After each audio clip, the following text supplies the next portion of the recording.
तो एक कहानी है किसी सैनिक की। ठीक है, तो मैं बोलता हूं उसको जरा समझने का कोशिश करना कि एक सैनिक की चिट्ठी आई आज जब उसके गांव में, और जैसे धूप उजाला लेकर पहुंच गई थी छाव में। एक सैनिक की चिट्ठी आई आज जब उसके गांव में, जैसे धूप उजाला लेकर पहुंच गई थी छाव में। और मां ने दौड़कर ले ली चिट्ठी, जबकि नहीं थी पढ़ी लिखी। बोली कोई पढ़कर सुना दो, बेटा तो है नहीं दुखी। बेटा तो है नहीं दुखी, क्योंकि वो बचपन में रो पड़ता था जरा से गीले बिस्तर में, और गीले में मैं खुश सो जाती उस जिद्दी के चक्कर में।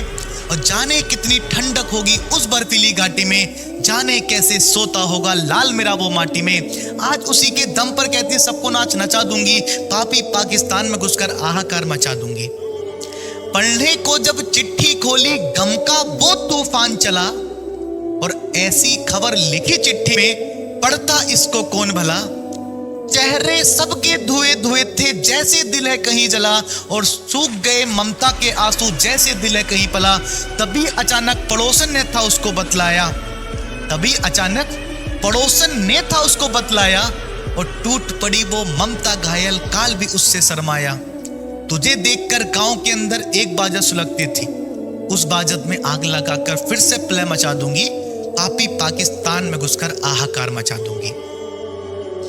सुबह फौज के कैंपस में जब सिमट गया गांव सारा, सुबह फौज के कैंपस में जब सिमट गया गांव सारा, वो मां हंसती हुई खड़ी थी जैसे गंगा की धारा। वो बोली कि बलिदान के युद्ध ना होंगे जब तक, और जब तक बेटे के बदले में छीन नहीं लूंगी लाहौर।